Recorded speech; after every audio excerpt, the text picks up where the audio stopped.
பிறப்புக்கும் எல்லா உயிர்க்கும் என்று சொன்னவர் வள்ளுவர். அவ்வளவுதானே. இதையே அந்த தம்பி எப்படி பேசுறாருன்னா, பிறப்புக்கும் எல்லா உயிர்க்கும் என்று சொன்னவர் என்னத்துக்கு இவ்வளவு பிரச்சனைன்னு எனக்கு தெரியல.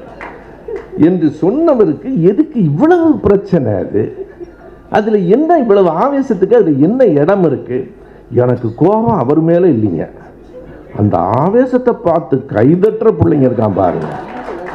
அவர் எழுதுவது போல ஒரு குறிப்பு வலைத்தடங்களில எல்லாம் வந்தது. நான் நியூயார்க்குக்கு போயிருக்கிற போது ட்ரம்ப் அப்பா என்னை கூப்பிட்டாரு. வந்திருக்கிறது, ட்ரம்ப் அப்பா வந்துட்டு போடான்னாரு. அப்படி வாடா போடான்னு, அது அவ்வளவு உரிமை. ஏன்னா ட்ரம்ப் அப்பா அவளோட பையிலிருந்து பேனா எடுத்து இவர் எழுதியிருப்பாரு. ட்ரம்ப் அப்பா கூப்பிட்டாரு. வீட்டுக்கு போனேன். கிளாரா அம்மா, எனக்கு பேரே தெரியல, கிளாரா அம்மா கவனிச்சு கேளுங்க, முருங்கைக்காய் சாம்பாரும் நெத்திலி மீன் குழம்பும் வச்சாங்க. நான் எதை விரும்பி சாப்பிடுகிறேன் என்று கமலா ஹாரிஸ் பின்னாலிருந்து குறிப்பிடுத்தி கொடுத்தார். பொய் சொல்லலாம், அதற்கு ஒரு அளவு வேண்டும். இந்து மதம் என்பது தமிழ் சொல்லும் இல்லை, தமிழன் வைத்த பெயரும் இல்லை, இந்தியன் வைத்த பெயரும் இல்லை, ஆங்கிலேயன் வைத்த பெயர். அதை தூக்கி சுமப்பதில் உங்களுக்கு அவ்வளவு மகிழ்ச்சி இருக்கிறதே, இந்த மண்ணின் மக்களுக்காக உடைத்த திராவிடத்தின் மீது மட்டும் உங்களுக்கு என்ன கோபம்? திராவிடம் இல்லை என்றால் கல்வி உண்டா? இன்றைக்கு சொல்லுகிறார்கள், பெரியார் தான் கல்விக்கூடத்தை திறந்து விட்டாரா என்று கேட்கிறார்கள். பெரியாரை கழித்து விட்டு பாருங்கள், உங்களுக்கு தெரியும். ஒருவர் சொல்லுகிறார், நீங்க ஆடு மாடு மேய்ங்க, 2000 ஏக்கர் சிசிடிவி கேமரா வச்சிருக்கிறேன், எதுக்கு எஜுகேஷன்? முதலில் நான் இந்த நாட்டில் பிள்ளைகளை படிக்காதே என்று சொல்லுகிற ஒரு தற்குறியை பார்க்கிறேன். உண்மையாய் சொல்ல, ஒரு விதத்தில் இந்த அரங்கத்தில் ஒரு நிமிடத்தை கூட வீணடித்து விடக் கூடாது என்கிற அக்கறை எனக்கும் இருக்கிறது. ஏன் இந்த அரங்கம்? மீண்டும் மீண்டும் திராவிடம் என்பது தமிழை மறைக்கிறது, திராவிடம் என்பது தமிழுக்கு எதிரானது, திராவிடம் தான் இந்த நாட்டை சீர்குலைத்து விட்டது.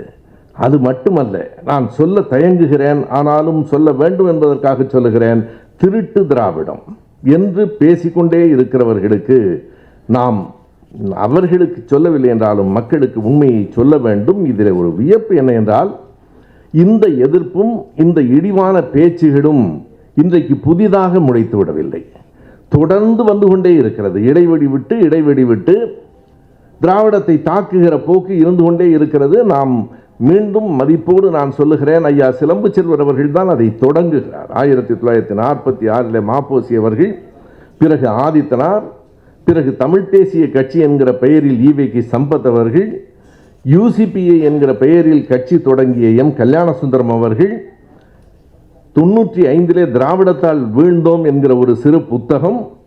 அதற்கு பிறகு இப்போது நம்மோடு கூட்டணியில் இருந்தாலும் கூட அன்றைக்கு பெரியாரை கடுமையாக விமர்சித்த தோழர்கள் எல்லோரும் சேர்ந்து திரும்ப திரும்ப திராவிடத்தின் மீது ஒரு பழி சொல்லை கூறிக்கொண்டிருக்கிறார்கள். நான் என் உரையை முறையாக அமைத்துக் கொள்ள வேண்டும் என்பதற்காக 3 பகுதிகளாக பிரித்திருக்கிறேன். முதல் பகுதி சற்று வறண்டதாகத்தான் இருக்கும், ஆனால் அதுதான் மிக தேவையானது. ஒன்று, இந்த திராவிடம் என்றால் என்ன? திரும்ப திரும்ப கேட்கிறார்கள். திராவிடம் என்றால் அது இனமா, மொழியா? திராவிடம் என்றால் என்ன என்று யாருக்கும் விடை சொல்ல தெரியவில்லை என்று 1000 முறை சொல்லி ஆயிற்று. கேளாத காதுகளுக்கு நாம் மறுபடியும் சொல்லிக் கொண்டிருக்க வேண்டியிருக்கிறது. இந்த அரங்கம் அதை தெளிவாக சொல்ல வேண்டும் என்கிற முடிவோடு நான் வந்திருக்கிறேன். முதல் பகுதியில் திராவிடம் என்றால் என்ன, அதற்கு அறிஞர்கள் தந்திருக்கிற விளக்கம் என்ன, ஏன் அந்த திராவிடம் அடிக்கடி எதிர்க்கப்படுகிறது, இது முதல் பகுதி. இரண்டாவது, திராவிடம் தமிழை மறைக்கிறது என்று சொல்லிக்கொண்டே இருக்கிறார்களே, திராவிடம் தமிழை மறைக்கிறதா, தமிழை வளர்க்கிறதா? திராவிடம் தமிழுக்கு முரண் இல்லை, திராவிடம் தமிழுக்கும் தமிழர்க்கும் அரண் என்பதே இந்த கூட்டத்தினுடைய அடிப்படை நோக்கம். மூன்றாவதாக, உண்மையான தமிழ் தேசிய தலைவர்கள். இந்த உண்மையான என்பதை நீங்கள் அடிக்கோடிட்டுக் கொள்ளுங்கள். உண்மையான தமிழ் தேசிய தலைவர்கள் பெரியார் குறித்தும் திராவிடம் குறித்தும் என்ன சொல்லி இருக்கிறார்கள்? இந்த 3 பகுதி தான். முதல் பகுதி சற்று கடினமானது. நான் அண்ணல் அம்பேத்கரிடமிருந்து என் உரையை தொடங்குகிறேன். திராவிடம் பற்றி ஏன் அம்பேத்கரிடமிருந்து தொடங்குகிறேன் என்றால் அதற்கு பெரியார் விளக்கம் சொல்லியிருக்கிறார், அண்ணா சொல்லியிருக்கிறார், கலைஞர் சொல்லியிருக்கிறார், நம்முடைய தலைவர் இங்கே உமா அவர்கள் பேசிய அதே வரிகளை நம்முடைய தலைவர் சொல்லியிருக்கிறார். திராவிடம் என்றால் சமூக நீதி, திராவிடம் என்றால் சமத்துவம், திராவிடம் என்றால் பாலின சமத்துவம், திராவிடம் என்றால் பகுத்தறிவு, திராவிடம் என்றால் அறிவியல் பார்வை. ஆனால் நான் நம்முடைய திராவிட இயக்க தலைவர்களை எல்லாம் விட்டுவிட்டு அண்ணல் அம்பேத்கரை எடுப்பதற்கு ஒரு அடிப்படையான காரணம் இருக்கிறது. அம்பேத்கரை, நம் பெரியாரை, கலைஞரை எதிர்த்து பேசுவது போல அம்பேத்கரை எதிர்த்து அவர்கள் பேச மாட்டார்கள். இதே கருத்தை தான் அவர் சொல்லியிருக்கிறார் என்றாலும் அம்பேத்கரை எதிர்த்து பேசுவதற்கு அவர்களுக்கு பல அச்சங்கள் உண்டு என்பதை நான் அறிவேன். அவர்களை அச்சுறுத்துவதற்காக மட்டும் இல்லை, நாம் நினைக்கிற ஒரு மிகப்பெரிய அறிஞர் என்று அண்ணல் அம்பேத்கரை நான் கருதுகிற காரணத்தால் அவருடைய ஆய்வு என்பது அத்தனை சாதாரணமானதில்லை. அதை நான் சொல்கிறேன். முதலில் அம்பேத்கர் எங்கே சொல்லியிருக்கிறார், திராவிடம் பற்றி எங்கே சொல்லியிருக்கிறார்? எதற்காக? நாம் எல்லோரும் தேடி படிக்க வேண்டும் என்பதற்காக. படிக்காதவர்கள் படிக்க வேண்டும். அம்பேத்கரினுடைய எழுத்துகளும் பேச்சுகளும் ஆங்கிலத்திலும் தமிழிலும் வந்திருக்கின்றன. அம்பேத்கர் எழுத்துகளும் பேச்சுகளும் தொகுதி 14. தொகுதி 14 78வது பக்கத்திலிருந்து 95வது பக்கம் வரைக்கும் அம்பேத்கர் திராவிட இனம் பற்றி பேசுகிறார். திராவிடம் என்பது ஒரு இனமே இல்லை. நாம் கூட என்ன சொல்லுகிறோம் என்றால், திராவிடம் என்பது ஒரு மொழியாக, இனமாக, நிலமாக கருதப்பட்டாலும் இன்றைக்கு நாங்கள் அதனை திராவிட கருத்தியல் என்றுதான் சொல்லுகிறோம் என குறிப்பிடுகிறோம். ஆனால் அண்ணல் அம்பேத்கர் அழுத்தமாக சொல்லுகிறார், திராவிடம் என்பது இனத்தின் பெயர், இனத்தின் பெயர். இன்று காலையில் நான் தில்லியில் இருக்கிற தொல்லியல் ஆய்வாளர் அமர்நாத் ராமகிருஷ்ணனோடு தொலைபேசியில் பேசினேன். உங்கள் பார்வை என்ன என்று கேட்டேன். அவர் சொன்னார், எந்த ஐயப்பாடும் இல்லை, நான் கட்டுரையை எழுதி கொண்டிருக்கிறேன். திராவிடம் என்பது ஒரு மரபு இனம். தமிழர்களாக, தெலுங்கர்களாக, கன்னடர்களாக பிரிந்துவிட்ட காரணத்தால் திராவிடம் என்று ஒரு மரபு இனம் இல்லவே இல்லை என்று எப்படி சொல்லுவது? இன்றைக்கு சீனர்களாக, இன்றைக்கு ஜப்பானியர்களாக பிரிந்து கிடந்தாலும் அவர்களின் மரபு இனம் மங்கோலியர்கள் என்பதுதானே. நீங்கள் ஆரியர்களை மறுக்கவில்லை, மங்கோலியர்களை மறுக்கவில்லை, ஐரோப்பாவில் இருக்கிற காகசாயர்களை மறுக்கவில்லை, திராவிடர்களை மட்டும் மறுக்கிறீர்கள் என்றால் உங்களுக்கு உள்நோக்கம் இருக்கிறது என்பதுதானே பொருள். திராவிடத்தை மறைப்பதால், திராவிடத்தை மறுப்பதால் யாருக்கோ ஒருவருக்கு நீங்கள் ஊழியம் செய்கிறீர்கள் என்பது பொருள். நாங்கள் திராவிடர்கள் இல்லை, எங்களை எப்படி நீங்கள் திராவிடர்கள் என்று சொல்லுகிறீர்கள் என்று கேட்கிறார்கள். உங்களை ஒரு நாடும் நாங்கள் திராவிடர்கள் என்று சொல்லவில்லை. சனாதனத்தின் கைக்கூலிகளை திராவிடர்கள் என்று ஒரு நாடும் சொல்ல மாட்டோம். அப்படி சொல்லுவது திராவிடத்திற்கு அவமானம் என்று நான் கருதுகிறேன். ஏன் என்பதை விரிவாகவே நான் சொல்லுகிறேன். அம்பேத்கர் தன்னுடைய அந்த எழுத்துகளும் பேச்சுகளும் தொகுதி 14 என்ன சொல்ல வருகிறார் என்பது இது கொஞ்சம் படித்து நாம் விளங்கிக் கொள்வதற்கு நேரமாகலாம் என்பதற்காக நான் எடுத்து சொல்லுகிறேன். அவர் குறிப்பாக 2 இனங்களை, ஆரியர், திராவிடர் என்கிற இரண்டையும் குறிக்கிறார். பலர் சொல்லிக் கொண்டிருக்கிறார்கள், ஆரிய திராவிட போராட்டம் என்பதெல்லாம் குப்பைக்கு உரியது என்று ரொம்பவும் படித்தவர் ஒருவர் சொல்லிக் கொண்டிருக்கிறார். அவர் அம்பேத்கரை படித்ததே இல்லை. அம்பேத்கர் 2ஐ மட்டும் சொல்லவில்லை. ஆரியருக்குள் 2 பிரிவுகள் உண்டு. ரிக்வேத ஆரியர்கள் வேறு, அதர்வன வேத ஆரியர்கள் வேறு. அம்பேத்கர் சொல்லியிருக்கிற செய்தி. நான் அதற்கு வருகிறேன். பிறகு திராவிடர்கள் என்று மட்டும் நிறுத்திவிட முடியாது. திராவிடர்கள், நாகர்கள், தாசர்கள். திராவிடர்கள், நாகர்கள், தாசர்கள் என்று சொல்லிவிட்டு இந்த 3ம் வேறு வேறு இனங்கள், மரபு இனங்கள் என்று கூறுகிறார்கள். ஒரு ஆய்வாளர் ரைசினிலிருந்து எடுத்து சொல்லுகிறார். ஆனால் அம்பேத்கர் சொல்லுகிறார், நான் அப்படி கருதவில்லை. இந்த 3ம் ஒரே பெயரைத்தான் குறிக்கும், ஒரே இனத்தைத்தான் குறிக்கும். அது திராவிட இனம்தான், வேறு வேறு பெயர்களால் வழங்கப்படுகிறது. இந்த இடத்தில் அம்பேத்கர் சொல்லியிருக்கிற அந்த வரிகளை படிக்கிற போது உண்மையிலேயே மெய் மறந்து போனேன். எங்களுடைய அன்பான எதிரிகளே, அருள் கூர்ந்து கேளுங்கள். பல நேரங்களில் அவர்கள் அறிந்தே எதிர்த்து பேசுகிறார்கள், நெஞ்சறிய போய் சொல்கிறார்கள். நான் அந்த குற்றச்சாட்டை இந்த மேடையில் வைக்கிறேன். ஒரு தம்பி பேசிக்கொண்டே இருக்கிறார், அவருக்கு தெரியாது. அவர் மீது எனக்கு கோபம் இல்லை. இன்று காலையிலே கூட என்ன வந்தது, அவர் எழுதுவது போல ஒரு குறிப்பு வலைத்தடங்களிலெல்லாம் வந்தது. நான் நியூயார்க்குக்கு போயிருக்கிற போது ட்ரம்ப் அப்பா என்னை கூப்பிட்டாரு. வந்திருக்கிறது, ட்ரம்ப் அப்பா வந்துட்டு போடான்னாரு. அப்படி வாடா போடான்னு, அது அவ்வளவு உரிமை. ஏன்னா ட்ரம்ப் அப்பா அவளோட பையிலிருந்து பேனா எடுத்து இவர் எழுதியிருப்பார். ட்ரம்ப் அப்பா கூப்பிட்டாரு. வீட்டுக்கு போனேன். கிளாரா அம்மா, எனக்கு பேரே தெரியல, கிளாரா அம்மா கவனிச்சு கேளுங்க, முருங்கைக்காய் சாம்பாரும் நெத்திலி மீன் குழம்பும் வச்சாங்க. நான் எதை விரும்பி சாப்பிடுகிறேன் என்று கமலா ஹாரிஸ் பின்னாலிருந்து குறிப்பிடுத்தி கொடுத்தார். இவ்வளவு கேலிக்குரியவர்களாக நீங்கள் ஆகக்கூடாது. என்னோடும் மேடையில் இருந்திருக்கிறீர்கள் என்பதற்காக சொல்லுகிறேன். நீங்கள் கேலி பொருளாக ஆகக்கூடாது. உண்மை பேசுங்கள். உரத்து பேசினால் மட்டும் போதாது, உண்மை பேசுங்கள். உண்மை பேச கற்றுக்கொள்ளுங்கள். நல்ல நண்பர்களே, அம்பேத்கர் சொல்கிறார், இப்படி ஆரியர்களில் 2 வகை உண்டு. எப்படி திராவிடர்கள், நாகர்கள், தாசர்கள் ஒன்று என்பதற்கு அவர் ஆதாரபூர்வமாக விளக்கங்களை சொல்லுகிறார். நாகர்களின் ஒரு மன்னனின் பெயர் தகாஹா. தகாஹா என்பதுதான் தாசா என்று ஆகிவிட்டது. அந்த மன்னனின் பெயரால் அவர்கள் அழைக்கப்பட்டார்கள். தாசா என்பதுதான் தாசர்கள் என்று ஆயிற்று. எப்படி என்றால், தென் மாவட்டங்களில் இருக்கிற தமிழர்களை பலர் பாண்டியர்கள் என்று அழைப்பார்கள். இப்போ அது யார் பாண்டியர்னு ஒரு சண்டை நடக்குது, அது வேற. பாண்டியர்கள் என்று அழைப்பதைப் போல, மன்னனின் பெயரால் மக்கள் அழைக்கப்படுவதைப் போல, தகாஹாவின் பெயரால் தாசர்கள் என்று அழைக்கப்பட்டார்கள். எனவே தாசர்கள் நாகர்கள் தான். நாகர்களும் திராவிடர்களும் வேறு வேறு என்று ரைசின் போன்ற ஆய்வாளர்கள் சொல்லுகிறார்கள். இல்லை, என்னுடைய ஆய்வை பொறுத்தளவு நான் மிக தெளிவாக சொல்லுகிறேன், நாகர்களும் திராவிடர்களும் ஒன்றுதான். எங்கே இருந்து வருகிறது? ரிக் வேதத்தில் நீங்கள் வேதங்கள் ரிக், யஜூர், சாம, அதர்வன வேதங்கள் என்றாலும் கூட ரிக் வேதத்திற்கான துதி பாடல்கள் தான் யஜூர், சாம வேதங்கள். அதர்வன வேதங்கள் முழுக்க மந்திரம் சார்ந்தவை.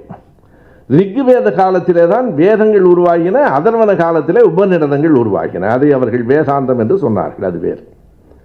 எனவே இந்த ரிக் வேதத்திலே அவர்களின் கடவுள் இந்திரன் தான். நீங்கள் கடவுளை பற்றி, முருகனை பற்றி, சிவனை பற்றி, தமிழை இன்னொரு பெரிய அறிவுபூர்வமான கேள்வி. திராவிடம் என்ற சொல் சங்க இலக்கியத்தில் இருக்கிறதா? சங்கம் என்ற சொல்லே சங்க இலக்கியத்தில் இல்லை. சங்கம் என்ற சொல்லே இல்லை. அது போகட்டும், அவருக்கு இன்னொரு கேள்வி இருக்கிறது. ரிக் வேதத்தில் இந்திரன் தான் கடவுள். உலகிலேயே நண்பர்களே, கோபித்துக் கொள்ளாதீர்கள், கடவுளையே மாற்றிக்கொண்டிருக்கிற ஒரே ஒரு மதம் இந்து மதம் தான். நீங்கள் இஸ்லாமியம் என்றைக்கு தோன்றிட்டோ அன்றிலிருந்து அல்லாஹ் தானே, அன்றிலிருந்து தேவதேவன் தானே, கிறிஸ்துவன் தானே, கிறிஸ்து தானே. நீங்கள் ரிக் வேதத்தில் பார்க்கிற எந்த கடவுளும் பின்னால் இல்லை. இந்திரன், அக்னி, வாயு. ஒரு காலகட்டம் 2000 ஆண்டுகளுக்கு முந்தைய காலகட்டத்தில் நெருப்பை கடவுள் என்று மக்கள் கருதி இருப்பார்கள், காற்றை கடவுள் என்று கருதி இருப்பார்கள். காற்றை இப்போ நம்ம கையிலேயே கண்ட்ரோல் பண்ணிடுறோம். அது வேகமா மின்விசிறி சுத்தணுமா இல்லையான்னு நம்ம முடிவு பண்ணிடுறோம். அக்னி தேவனை ஸ்டவ்வில் பெண்கள், அக்னி தேவன், வாயு தேவன் எல்லாம் நம்ம கண்ட்ரோலில் இருக்கிறாங்க. இப்போ ஒரு கட்டத்தில் அக்னி, வாயு, இந்திரன் இவர்கள் தான் கடவுள்கள். இந்திரனை எதிர்த்து போரிட்ட ஒருவனின் பெயர், ரொம்ப கவனமாக நீங்கள் உள்வாங்க வேண்டும், அம்பேத்கர் அவ்வளவையும் ஆராய்ந்து சொல்லுகிறார், அகிவித்திரன். நீங்க ரிக்வேதத்தில் எங்கே பார்த்தாலும் அகிவித்திரன் என்று ஒரு அர்த்தம், அசுரன். இந்த அகிவிசுரன் யார் என்றால், வித்திரன் யார் என்றால், அவன் சர்ப்பயாகம். சர்ப்பம் என்றால் பாம்பு. பாம்பு என்பதற்கு இன்னொரு பெயர் நாகம். நாகத்தை வழிபட்டவர்கள் என்பதால் நாகர்கள். நாகத்தை வழிபடுகிற பண்பாடு தமிழ்நாட்டிலும் உண்டு. நாகாலாந்துக்கும் நாகர்கோயிலுக்கும் தொடர்பு இருக்கிறது. அது நாகத்திலே இருந்து வருகிறது. நாகம் என்பது இன்றைக்கும் வழிபடுகிற ஒரு கடவுளாக இருக்கிறது. நமக்கு இருக்கிற பெரிய சிக்கல், எல்லாமே மக்கள், மனிதர்கள் உயிர்களை நேசிக்கிறான்னு எனக்கு தெரியாது. பாம்பு கடவுள் தானே, யானை கடவுள் தானே, நாய் கடவுள் தானே, பைரவன் யாரு? எல்லாம் கடவுள் தான். எனவே நாகம்தான் தொடக்கத்தில். ஏன் நாகத்தை வணங்கினார்கள்? பயம்தான். இன்னைக்கு நாகத்தை பார்த்தா பயம் இருக்குல்ல. திடீரென்று ஒரு வீட்டுக்குள் 7 அடி உயரத்தில் 7 அடி நீளம் கொண்ட ஒரு பாம்பு வந்து விட்டது. ஒரு பெண் பதறி ஓடினாள். படையே பதறி ஓடும். நாகத்தை பார்த்து நமக்கு இருக்கிற அச்சத்தின் வெளிப்பாடாகவே நாகத்தை தெய்வமாக கருதினோம். அந்த நாகம்தான் அகிவித்திரன் என்று ரிக்வேதத்தில் சொல்லப்படுகிற இந்திரனை எதிர்த்தவன். எனவே அவனை வணங்கியவர்கள் நாகர்கள். இப்போது மிக மிக முக்கியமான ஒரு இடத்திற்கு அம்பேத்கர் வருகிறார். அவர் கேட்கிறார், அப்படியானால் ஏன் வடகிழக்கு பகுதிகளிலே இருந்தவர்கள், அதுவும் மராத்தியத்திலே இருந்து அங்கே வரைக்கும் போனவர்கள் நாகர்கள் என்று அழைக்கப்படுவதும், தென்னிந்தியாவில் இருக்கிறவர்கள் திராவிடர்கள் என்று அழைக்கப்படுவதும் ஏன்? இரண்டும் ஒரே மரபு இனம் என்றால் ஒரே பெயர் அல்லவா இருக்க வேண்டும்? அதற்கு அவர் சொல்லுகிற அந்த விடைதான் இந்த கூட்டத்தின் மைய பொருள் என்று நான் கருதுகிறேன். அம்பேத்கர் சொல்லுகிறார், ஒரு கட்டத்தில் வடக்கே இருந்த நாகர்கள் சமஸ்கிருதத்தை ஏற்றுக்கொண்டார்கள், தெற்கே இருந்தவர்கள் சமஸ்கிருதத்தை எதிர்த்தார்கள். சமஸ்கிருதத்தை எதிர்த்தவனே திராவிடன் என்றாயிற்று. அம்பேத்கர் சொல்றார், ஏதாவது சந்தேகம் சண்டைனா அவரோட போடணும், என்னோடு அல்ல. இன்னமும் பிறகு ஏன் தென்னிந்தியா முழுவதும் திராவிடர்கள் என்று இப்போது யாரும் சொல்வதில்லை? இவங்க திரும்ப திரும்ப கேட்கலாம்ல. மலையாளத்தில் யாராவது தன்னை திராவிடன்கிறானா? கன்னடத்தில் யாராவது திராவிடன்கிறான்? யார் சமஸ்கிருதத்தை ஏற்றுக்கொள்ளுகிறானோ அவன் திராவிடன் இல்லை. அவ்வளவுதான் விடை. கடைசியாக திராவிடனாக மிஞ்சி இருப்பது தமிழன் தான். எந்த அடிப்படையில்? பிறப்பின் அடிப்படையில் ஏற்றத்தாழ்வு உண்டு என்பதை எதிர்ப்பதாலும் சமஸ்கிருதத்தை எதிர்ப்பதாலும் யாரெல்லாம் எதிர்க்கிறோமோ நாமெல்லாம் திராவிட தமிழர்கள். அவ்வளவுதான். ஒரே ஒரு சின்ன எளிமையான விளக்கம், அவ்வளவுதான். இப்போது இன்னொரு கேள்வி வருகிறது. எனவே நாகர்களும் திராவிடர்களும் ஒன்றுதான். இரண்டு பேரும் வேறு வேறு என்று சொல்லுவது அம்பேத்கரினுடைய சொற்களில் சொல்ல வேண்டுமானால் அது யாந்திரிகமானதும் யூக அடிப்படையிலானதும், அது ரொம்ப மெக்கானிக்கலான ஆய்வுங்கிறார். அது இயந்திரமயமானது, கற்பனைக்கு உட்பட்டது. எல்லோரும் ஒன்றுதான், இரண்டே இனம்தான், ஒன்று ஆரியன் இன்னொன்று திராவிடன் என்று அம்பேத்கர் சொல்கிறாரே, என்ன சொல்ல போகிறீர்கள்? நாங்கள் அல்ல. எங்கள் மேடையில் சொன்னால் உங்களுக்கு கோபம் வரலாம். அம்பேத்கர் சொல்லுகிறார், பெரியார் அல்ல. இதற்கு நான் இடத்தையும் பக்கத்தையும் புத்தகத்தையும் சொல்லி இருக்கிறேன், போகிற போக்கில் சொல்லவில்லை. நல்லது. இன்றைக்கு அமர்நாத் அவர்களிடத்திலே நான் பேசினேன். அவர் சொன்னார், திராவிடம் ஒரு மரபு இனம்தான். நான் அதற்கான ஆய்வு கட்டுரை எழுதி கொண்டிருக்கிறேன். அதை விட பேராசிரியர் முனைவர் பிச்சப்பன் என்பவர் ஒரு திராவிட புதிர் என்று ஒரு நூல் எழுதியிருக்கிறார், அதை படித்து விடுங்கள் என்று சொன்னார். அந்த புத்தகம் தம்பி சொக்கலிங்கத்திடம் இருந்தது. அதை முழுமையாக ஏறத்தாழ பாதிக்கு மேல் அதை படித்து விட்டேன். படித்து புரிந்து கொள்ள கடினமாக இருக்கிறது. காரணம், அது முழுக்க முழுக்க மைக்ரோபயாலஜி என்கிற, இன்னும் சொன்னால் அவர் இம்யூனோஜெனட்டிக்ஸ் என்கிற துறையின் தலைவராக இருந்திருக்கிறார். மதுரை பல்கலைக்கழகத்தில் இம்யூனோஜெனட்டிக்ஸ் என்கிற துறையில் தலைவராக இருந்திருக்கிறார். இப்போது பிச்சப்பன் என்னவாக இருக்கிறார் என்றால் ஏன்ஷியன்ட் டிஎன்ஏ ரிசர்ச்சர் என்று உலக அளவில் ஏற்கப்பட்டிருக்கிறார். தொன்மையான மரபு அணுக்களை ஆய்கிறவர் என்று உலகம் ஏற்றுக்கொண்டிருக்கிற ஒருவர். அவர் என்ன குறிப்பிடுகிறார் என்றால், 2008 ஜூன் மாதம் 9, 10 2 நாள்களில் பிரான்சினுடைய தலைநகரம் பாரிஸில் பெரும் அளவில் புலம்பெயர்வு நடந்ததை பற்றிய 2 நாள் பன்னாட்டு கருத்தரங்கம் நடந்தது. International seminar. மிகப்பெரிய 15 அறிஞர்கள் அதிலே கட்டுரை படித்தார்கள். அதிலிருந்து வெளிவந்தது என்ன? திராவிடம் என்பது ஒரு மொழி வழி குடும்பமும் ஒரு கலாச்சாரமும் ஆகும் என்பதுதான். திராவிடம் என்பது வெறும் மொழி வழி குடும்பம் இல்லை. திராவிடம் என்பது வெறும் நிலத்தை குறிக்கிற சொல் மட்டும் இல்லை. திராவிடம் என்பது ஒரு கலாச்சாரமாக வளர்ந்து நிற்கிறது. அதைத்தானையா நாங்கள் திரும்ப திரும்ப சொல்லிக் கொண்டிருக்கிறோம். திராவிடம் என்பது சமத்துவம் என்கிற பண்பாட்டை உயர்த்தி பிடிக்கிற ஒன்று. எனவேதான் நாங்கள் எங்களை திராவிட தமிழர்கள் என்று சொல்கிறோம். அடிப்படையில் நாம் தமிழர்கள். தம்பியும் தமிழர் தான். அவருக்கு பின்னால் இருக்கிற பேராசானும் தமிழர் தான். ஆனால் என்ன வேறுபாடு என்றால், நாம் திராவிட தமிழர்கள் என்று சொல்லுகிறோம், அவர்கள் எங்களை தமிழர்கள் என்று திராவிடன் என்று சொல்லாதே என்கிறார்கள். அப்படியானால் நீங்கள் யார் என்று நீங்களே சொல்லுங்கள். அவர்கள் சொல்லுகிறார்கள், நாங்கள் தமிழ் இந்துக்கள். தமிழ் இந்து என்று புத்தகமே வந்திருக்கிறது. இப்போது தெளிவாகிவிட்டது. நீங்களும் நாங்களும் அடிப்படையில் தமிழர்கள். ஆனால் நாங்கள் சமத்துவ கருத்தை ஏற்றுக்கொண்டிருக்கிற தமிழர்கள், நீங்கள் சமத்துவத்துக்கு எதிரான இந்து மதத்தை தழுவி நிற்கிற தமிழர்கள். இதுதான் வேறுபாடு. இன்னொன்றையும் இது அவர்களிடமிருந்தே நான் சொல்லுகிறேன். இன்னொரு செய்தியையும் சொல்ல வேண்டும். கொஞ்சம் தமிழ் ஆசிரியராக நான் 20 ஆண்டுகள் இருந்தேன். அதனால ஒரு சின்ன இலக்கணத்தோடு சொல்ல வேண்டும். திராவிட தமிழர் என்கிற சொல்லில் திராவிடம் என்பது அடைமொழி, அட்ஜெக்டிவ். தமிழ் இந்து என்பதில் தமிழ் என்பது அடைமொழி, இந்து என்பது பெயர். நீங்கள் திராவிட தமிழர்கள் என்றால் ஆன்மீக தமிழர்களும் இருக்கலாம், வைதீக தமிழர்களும் இருக்கலாம். அடிப்படை தமிழன் என்பது அதில் பல பிரிவுகள் இருக்கலாம். முற்போக்கான பிற்போக்கான தமிழர்கள் இருக்கலாம். தமிழர்கள் அத்தனை பேரும் சாதி கூடாது என்று சொல்லுகிறானா? தமிழர்கள் அத்தனை பேரும் நம்மை போல கடவுள் இல்லை என்று சொல்லுகிறானா? நாம் தான் மிகவும் எண்ணிக்கையில் குறைவானவர்கள். நீங்கள் தமிழர்களில் பல வகை இருக்கலாம், ஆனாலும் நாம் தமிழர்கள். எங்களுக்கான அடையாளம் நம்முடைய சிற்பி சொன்னது போல, நீ பல்லடத்துக்காரனா பொறியாளனா என்று கேள்வி கேட்காத, கேள்வியே பிழையானது. நீ ஆசிரியனா திருச்சிக்காரனா என்றால் இரண்டும் தான். நீ மயிலாப்பூர்காரனா திமுக காரனா என்று நம்முடைய மாவட்ட செயலாளரை கேட்டால் இரண்டும் தான். நம்முடைய வேலு அவர்கள் மயிலாப்பூர்காரர் தான், ஆனால் அதையும் தாண்டி அவருடைய அடையாளம் நான் திமுக காரன் என்பதுதான். எனவே ஒரு மனிதனுக்கு ஒரே ஒரு அடையாளம் தான் இருக்க வேண்டும் என்று யார் சொன்னார்கள்?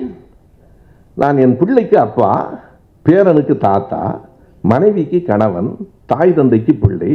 ஏதாவது ஒன்று சொல் என்று சொன்னால் இது வன்முறை இல்லை? ஏதாவது ஒன்றுதான் சொல்ல வேண்டும். நீ மகன் என்றும் சொல்லுகிறாய். நான் என் நூலிலேயே எழுதியிருக்கிறேன், சைவம் என்று ஒரு சொல் இருக்கிறது. அதற்கு ஒரே ஒரு பொருள் தானா? இவர் சைவம் என்றால் அவர் சைவ மதத்தை சார்ந்தவராக இருக்கலாம். உணவு நேரத்தில் நீங்கள் சைவமா என்று கேட்டால் அது உணவு பழக்கம் சார்ந்தது. எப்படியோ மரக்கறி சாப்பிடுகிறவங்களாம் சைவம் என்று யார் சொன்னார்களோ தெரியும். ஒரு முறை புரட்சி கவிஞர் பாரதிதாசன் சொல்லுகிறார், கூட்டம் முடிந்து, ஐயா நீங்கள் எங்கள் வீட்டுக்கு தான் சாப்பிட வர்றீங்கன்னு கவிஞர் சாமி பழனியப்பன்.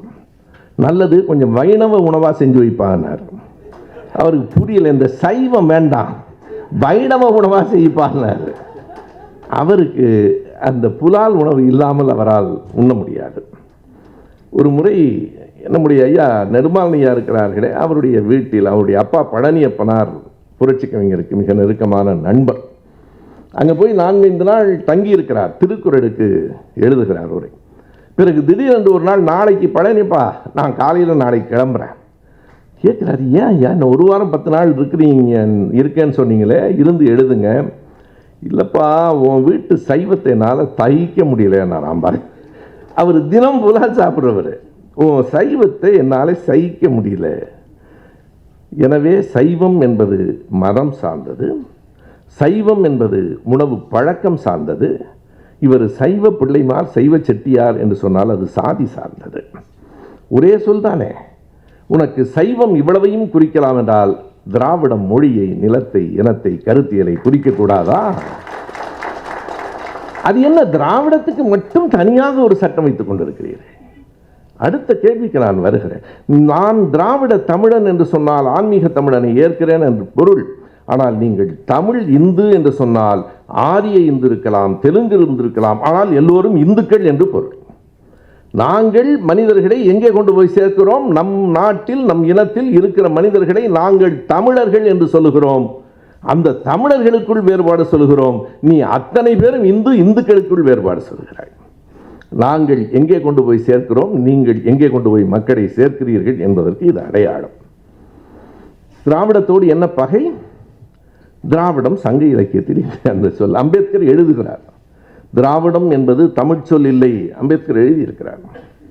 எதை தேவனைய பாவாணர் சொன்னாரோ அதே கருத்தை அம்பேத்கர் சொல்லுகிறார். தமிழ் என்பதுதான் திரமிழ், திரமிழ், திராவிடம், திராவிடம் என்று ஆயிற்று. எப்படி ஆகும்? எப்போதும் சமஸ்கிருதத்திலே ஒரு பழக்கம் உண்டு. நாம் மொழிக்கு முன்னால், அதாவது ஒரு சொல்லுக்கு முன்னால் ஒரு மெய்யெழுத்து, ஒற்றெழுத்தில் தொடங்க மாட்டோம். பிரியா என்று பலர் எழுதுகிறார்கள். குறைந்தபட்சம் பிரியா என்றாவது எழுத வேண்டும். இப், இம் இப்படியெல்லாம் எழுத்துகள் தொடங்காது. அங்கே அப்படித்தான் தொடங்கும்.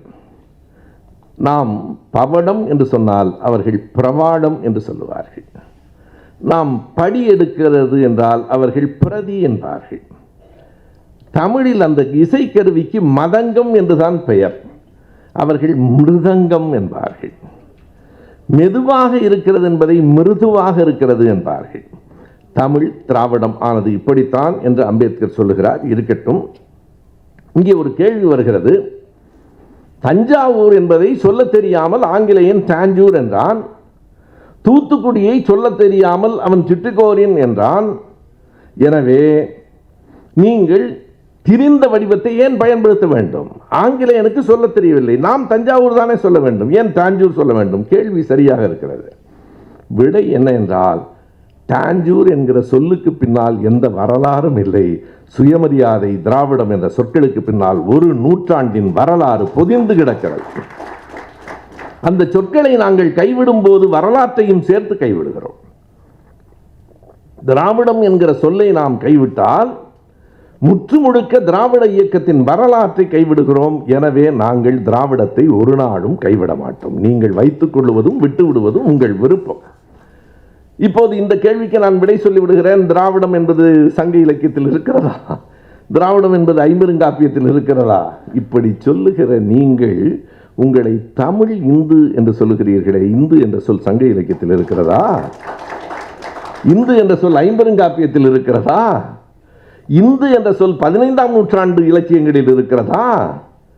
இந்து என்ற சொல்லை பற்றி உங்களின் பெரியவர், எங்களுக்கு பெரியவர் பெரியார் தான், உங்கள் பெரியவர் சங்கராச்சாரியார் காஞ்சிபுரத்தில் இருக்கிறார். அவர் தெய்வத்தின் குரல் என்கிற புத்தகத்தில் பெயர் இல்லாத மதம் என்று ஒரு கட்டுரை எழுதியிருக்கிறார். அதிலே அவர் எழுதுகிறார், இந்து மதம் என்பது ஆங்கிலேயன் நமக்கு கொடுத்து விட்டு போன பெயர். இது அப்படியானால் இது என்ன மதம்? சனாதன மதமா, வைதீக மதமா? இல்லை, இது பெயரில்லாத மதம். சரி, அது அவர்கள் காணவில்லை என்று விளம்பரம் கொடுக்கட்டும், நமக்கு அதில் பிரச்சனை இல்லை. இந்து மதம் என்பது தமிழ் சொல்லும் இல்லை, தமிழன் வைத்த பெயரும் இல்லை, இந்தியன் வைத்த பெயரும் இல்லை, ஆங்கிலேயன் வைத்த பெயர். அதை தூக்கி சுமப்பதில் உங்களுக்கு அவ்வளவு மகிழ்ச்சி இருக்கிறதே, இந்த மண்ணின் மக்களுக்காக உடைத்த திராவிடத்தின் மீது மட்டும் உங்களுக்கு என்ன கோபம்? திராவிடம் இல்லை என்றால் கல்வி உண்டா? இன்றைக்கு சொல்லுகிறார்கள், பெரியார் தான் கல்விக்கூடத்தை திறந்து விட்டாரா என்று கேட்கிறார்கள். பெரியாரை கழித்து விட்டு பாருங்கள், உங்களுக்கு தெரியும். ஒருவர் சொல்லுகிறார், நீங்க ஆடு மாடு மேய்ங்க, 2000 ஏக்கர் சிசிடிவி கேமரா வச்சிருக்கிறேன், எதுக்கு எஜுகேஷன்? முதலில் நான் இந்த நாட்டில் பிள்ளைகளை படிக்காதே என்று சொல்லுகிற ஒரு தற்குறியை பார்க்கிறேன். உண்மையாய் சொல்ல, முதலாக ஒருவனை பார்த்து படிக்காதே. காமராஜர் பெயரை அடிக்கடி சொல்லுகிறீர்களே, சொல்வதற்கு தகுதி உண்டா? படி என்று காமராஜர் சொன்னார், படி என்று பெரியார் சொன்னார். நாம் வெறுமனே சொல்லவில்லை, படிக்க வைத்தோம். திராவிடம் தமிழை மறைக்கிறது என்கிறீர்களே, திராவிட ஆட்சியில் தமிழ் எவ்வளவு வளர்ந்தது பள்ளிக்கூடங்களில் என்று எடுத்துக்காட்டு தரவா? புள்ளி வரத்தோடு தருகிறேன். ஜெயரஞ்சன் போன்றவர்கள் இங்கே இருக்கிறார்கள். திராவிட ஆட்சி என்று ஒரு புத்தகம் இருக்கிறது. அத்தனை செய்திகளை அது உள்ளடக்கி இருக்கிறது. ஒன்றை நான் குறிப்பிடுகிறேன். திராவிடம் தமிழை மறைத்தது என்கிறார்களே, 1967 ஆண்டு அறிஞர் அண்ணா அவர்கள் முதலமைச்சராக பொறுப்பேற்ற போது எவ்வளவு பேர் தமிழ் வழி கல்வியிலே படித்தார்கள்? இதுவெல்லாம் அரசு தந்திருக்கிற புள்ளி விவரம், அவர்கள் அரசே. அன்றைக்கு 67 தமிழ் வழி கல்வியில் படித்தவர்களின் எண்ணிக்கை வெறும் 6300. 7-8 ஆண்டுகளுக்கு பிறகு 75வது ஆண்டு தமிழ் வழி கல்வியில் படித்தவர்களின் எண்ணிக்கை 17,900. இது தமிழை மறைத்ததா வளர்த்ததா? தமிழை திராவிட இயக்கம் மறைத்தது என்று கொஞ்சம் கூட நெஞ்சில் ஒரு நாணமற்று பேசுகிறீர்களே, தமிழை திராவிட இயக்கம் மறைத்ததா வளர்த்ததா? இங்கே பேசுகிற போது சொன்னார்களே, நமஸ்காரம் என்றும் அக்கராசனர் என்றும் குரல்கள் இன்றைக்கு கேட்கின்றனவா? இதனை நான் சொல்லவில்லை நண்பர்களே. ஆய்வாளர் ஆயிரா வெங்கடாசலபதி அவர்கள் அந்த காலத்தில் காஃபி இல்லை என்று ஒரு புத்தகம் எழுதியிருக்கிறார். அந்த காலத்தில் காஃபி இல்லை, பிறகுதான் வந்தது. அதுதான் அந்த புத்தகத்திற்கான பெயர். அதில் பல்வேறு கட்டுரைகள் இருக்கின்றன. அதில் ஒன்று, கானா சுப்பிரமணியம் அவர்கள் தில்லியில் இருந்தார், எழுத்தாளர்.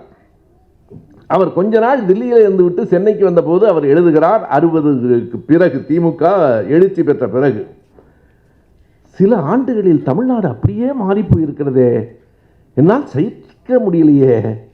முன்பெல்லாம் யாரை பார்த்தாலும் நமஸ்காரம்னு தானே சொல்லுவா, இப்போ யாரை பார்த்தாலும் வணக்கம்ன்றாளே என்று வருத்தப்படுகிறார். வணக்கம் என்று தமிழ் மக்களை தமிழில் சொல்ல வைத்த இயக்கம் திராவிட இயக்கம்தான். எத்தனை தமிழ் பெயர்களை ஐயா பெரியார் வைத்திருக்கிறார், எத்தனை தமிழ் பெயர்களை திமுக கழக தலைவர்கள் தாங்கி இருக்கிறார்கள். விடுதலை என்பதும் புரட்சி என்பதும் சிந்தனை என்பதும் பெரியார் வைத்த பெயர். இங்கே நம்முடைய சத்யராஜ் அவர்கள் பேசுகிற போது குறிப்பிட்டாரே பேரறிவாளனை பற்றி, பேரறிவாளன் என்பதும் பெரியார் வைத்த பெயர் தான். இதை விட அழகிய தமிழ் சொல் உண்டா? திருக்குறளின் சொல்லை எடுத்து பெரியார் வைத்தார், பேரறிவாளன் என்று வைத்தார். சில நேரங்களில் அவர் விடுதலை என்று புரட்சி என்று வைத்திருப்பதற்கான அடிப்படை காரணம் என்ன தெரியுமா? அவரை பொறுத்தளவு பெயரை பார்த்தவுடனே அது ஆண்பாலா பெண்பாலா என்று தெரியாமல் இருப்பது நல்லது என்று கருதினார். நீங்கள் விடுதலை பெண்ணா ஆனா, புரட்சி பெண்ணா ஆனா, பெண்ணும் புரட்சியில் இருக்கலாம், ஆணும் புரட்சியாக இருக்கலாம். பொது பெயரை வைத்தார். நமக்கு இந்த தமிழ் இலக்கியங்களில் இந்த பால் இன ஓர்மை அதிகம். பிள்ளை தமிழ் பாட்டு எழுதும்போது கூட அது என்னடா பெண்பார் பிள்ளை தமிழ், ஆண்பார் பிள்ளை தமிழ். குழந்தை விளையாடுறதுல கவனமா இருக்கிறோம் பாருங்க. பெண் குழந்தைகள் பல்லாங்குடி விளையாடணும், பையன் துப்பாக்கி வச்சு விடலாம். பெண்களும் துப்பாக்கி எடுத்த உடனே இவன் சரியாயிடும். இவன் எப்போ சரியாவான்னா, முழுக்க முழுக்க பெண்ணை அடிமைப்படுத்தி வைத்திருந்த ஒரு சமூகம். ஆரியம் திராவிடம் எதிரெதிர் கலாச்சாரம் என்றால் எப்படி? ஆரியம் என்பது பிறப்பின் அடிப்படையில் உயர்வு தாழ்வு சொல்லும், திராவிடம் என்பது பிறப்புக்கும் எல்லா உயிர்க்கும் என்னும் வள்ளுவத்தை வடிமொழியும். ஆரியம் பெண்ணை அடிமையாக்கும். நான் சொல்வதெல்லாம் சும்மா இல்லை, நீங்க தெய்வத்தின் குரல் என்று பக்கத்தோட நான் எடுத்துருவேன். பொம்னாட்டிகள்லாம் ஆபீஸ் போயிட்டு இருக்கிறது சாஸ்திரப்படி சரியில்லை. இது எழுதியிருக்காரா இல்லையா? 2 நாள்களுக்கு முன்னால் பழகருப்பையா தினமணியில் ஒரு கட்டுரை எழுதியிருக்கிறார். 2 நாள்களுக்கு முன்னால் பெண்கள்லாம் அலுவலகம் போக தொடங்கிய பிறகு பல பாலியல் ஒடுக்கங்கள் கெட்டுச்சு. அலுவலகத்துக்கு போனவங்க அங்கே இருக்கவனோடே போயிட்டாங்களா என்ன? பெண்களை வேலைக்கு போகாதே, பெண்களை படிக்காதே என்று சொல்லுகிற சமூகத்தில் வா பெண்ணே எழு படி என்று சொன்னவர் பெரியார். எனவே படிக்க வைத்தோம், பிள்ளைகளை படி என்று சொன்னோம், கல்விக்கூடங்களை திறந்தோம். இவை எல்லாவற்றையும் திராவிடம் செய்தது. சமஸ்கிருதத்தை கூட நாம் ஏன் எதிர்த்தோம் மறுத்தோம் என்றால், நமக்கும் சமஸ்கிருதத்துக்கும் பகை இல்லை. எனக்கு என் தாய்மொழி, அது யாருக்கு தாய்மொழியோ அவன் பேசட்டும். மலையாளம் கேரளாவில் இருக்கிற மக்களுக்கு தாய்மொழி, தெலுங்கு ஆந்திர மக்களுக்கு தாய்மொழி, அவர்கள் அதில் படிக்கட்டும். சமஸ்கிருதம் யாருக்கும் தாய்மொழி இல்லையே என்றால் அதற்கு நாங்கள் ஒன்றும் செய்ய முடியாது. அதை நீ கண்டுபிடி. நாங்கள் என்ன செய்வது? இங்கே இருக்கிற பார்ப்பனர்கள் கூட 2 பேர் சமஸ்கிருதத்தில் பேசிக் கொள்கிறார்களா? சமஸ்கிருதம் உயர்வான மொழி என்று சொல்லுவார்களே தவிர, யாராவது சமஸ்கிருதத்தில் பேசி நீங்கள் பார்த்திருக்கிறீர்களா? நண்பர்களே, சமஸ்கிருதம் என்பது இங்கு கோலோச்சுவதற்காக, நம்மை அடிமையாக்குவதற்காக வந்தது. நாம் எதிர்த்தோம். அம்பேத்கர் சொன்னது போல அத்தனை மொழிகளும் இந்தியாவில் சமஸ்கிருதத்தை ஏற்றுக்கொண்டன. தென்னிந்திய மொழிகள் உட்பட எதிர்த்து நின்றது இந்த மண் தான் என்றால், திராவிட இயக்கமும் தனித்தமிழ் இயக்கமும் அதற்கு காரணம். ஐயா மறைமலையடிகளார் தலைமையில் தொடங்கிய தனித்தமிழ் இயக்கமும் திராவிட இயக்கமும் முழுமையாக எதிர்த்து நின்றன. பிறகு இன்னொன்று சொல்லுகிறார்கள், திராவிடம் என்பதை பெரியார் ஏன் அப்படி பெயர் வைத்தார் தெரியுமா? நேற்றைக்கு ஆளூர் ஷானவாஸ் அதற்கு மிக அருமையாக ஒரு விடையை தொலைக்காட்சியிலே சொன்னார். ஏன் திராவிடம் என்று பெயர் வைத்தார்களாம்?